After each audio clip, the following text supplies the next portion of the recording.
everyone and welcome back again to my YouTube channel, and for today's vlog nako, matutuwa kayo kasi may bago na namang labas na bagong loan application. So dito guys, sisilipin natin kung magkano ipapaloan niya bilang first timer na uutang tayo dito. And ang pangalan nga nito guys is si Griffin Peso Loan Philippines. So under siya guys ng Griffin Securities Corporation. So dito guys, 10,000 daw yung pwede niyang ipaloan sa atin ng mga first time na magta-try nung kanyang application. Kaya kung ayaw nyo dyang magsayang ng oras pag-fill up dito and gusto nyo na agad malaman kung okay siyang utangan, kung magkano ipapaloan nyo, nako, keep on watching. Kasi dito sa vlog natin, ipapakita ko sa inyo yung proseso ng pag-utang, ano yung mga kailangan at magkano ba talaga yung ipapaloan niya sa atin. Pero bago yun guys, kung ikaw dyan ay naghahanap ng pwedeng utangan online na may 0% interest, na 30 days, legit at talagang subok na maaasahan, may mga links po ako dyan sa comment section. You can try those up if ever man na nalilito kayo kung ano yung uutangan nyo talaga. Kasi mga loan application na yan is na-try ko na rin. At yan yung mga inuutangan ko sa ngayon. And ito nga guys, si Griffin Peso, and samahan nyo kung silipin kung anong meron sa kanya. Pero bago yun guys, kung hindi ka pa nakasubscribe sa aking YouTube channel at gusto mong manalo sa aming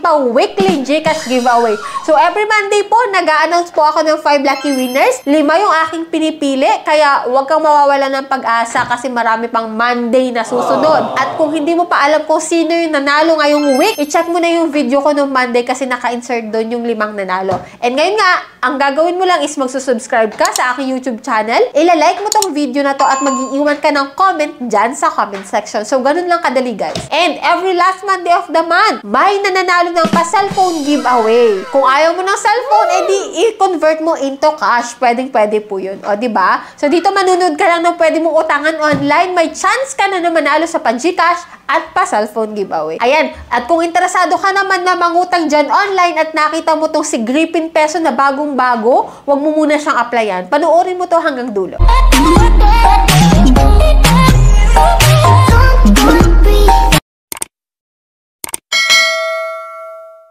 So, disclaimer no, hindi po tayo agent or promoter ng kahit anong loan application na na-feature natin dito sa ating channel. So, dito guys, nag-share lamang po ako nung pag-utang ko sa kanila at sinasabi ko sa inyo kung magkano yung pwede nyo ma-loan, pwede nyo ma-receive at kung ano-ano yung mga ibabawas. Para at bago kayo mag-loan, mapapag-isipan nyo muna kung okay at kung dededmahin nyo yung loan application na yun. And ito nga guys, no, install na natin itong si Griffin Peso at ipapakita ko sa inyo yung aking screen recording ng pag-loan ko sa kanya. Ito nga pala si Griffin Peso guys is hindi nyo makikita sa Google Play Store. Nasa App Store lang po siya. At yan no, pagka-install mo, ito yung makikita mo. Wala dito siyang loan amount na nakalagay. Pero dun sa ads niya, 10,000 pesos po. So pagkalagay mo dito, may credit score ka. Nakalagay yung credit score mo. So sa akin guys, 545 yung credit score ko, which is below average. O below. Mababa kasi nga may bad credit history ako guys. So ito, nadedetect niya kung may utang ka na before, kung na-overdue ka. Pero kung goods naman yung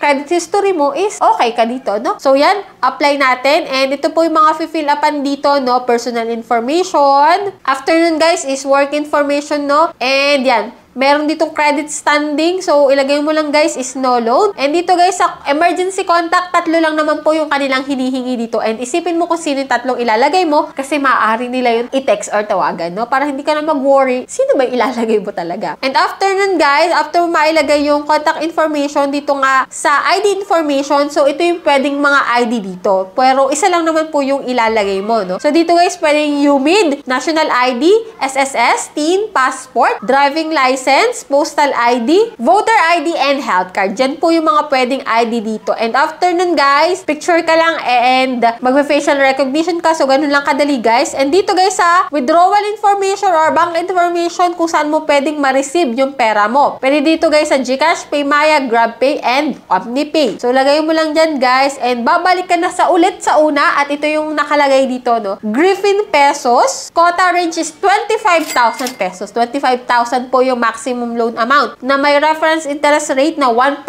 daw. So, click natin yung apply para makita natin. And yan, 10,000 na lang po yung pwede niya ipaloan sa atin. May loan term daw na 90 days, pero wag ka mag-expect na 90 days yan. 7 days lang pinakang loan term nitong mga bagong loan application ngayon. Nako, bibihira yung mga 30 days. So, si Griffin Peso ay ito, 6,000 daw yung marireceive mo sa 10,000. So, sobrang laki, no? Service fees, 4,000 pesos. Naku, nakakaloka. May 0% interest nga sila, tapos, doon sa service fee naman bumawi, 4,000. Ang dami nang mabibili doon sa 4,000, ha? Kaya, go ka pa rin dito kay Griffin Peso kasi 4,000 na yung tinanggal eh. Tapos 6,000 na lang marireceive mo. Napakalaki ha. Naku, kung ako to, hindi ko na itutuloy itong loan application na to. Pero for sake ng mga bago dyan, ikinlik ko yung submit para sa inyo para makita ko. If ever man na ma-approve ako, ay di, yun, maipakita ko sa inyo. And yan, update ko kayo dyan sa comment section kung okay sa inyo, ay kung magkano yung na-receive ko, kung approve ako or what. Kasi ngayong araw din ako nag-apply sa kanya. And yan, binalag ko na sa inyo. So, dito guys, para sa akin ha, si Griffin Peso, napakalaki ng service fee na 4,000. Tapos, 6,000 na lang yung marireceive mo. So, pag-isipan nyo mabuti kung okay sa inyo to si Griffin Peso. Pero sa akin, hindi talaga guys. Anyway, sa mga nakapag-load na dito kay Griffin Peso, pakishare po na experience nyo dyan sa comment section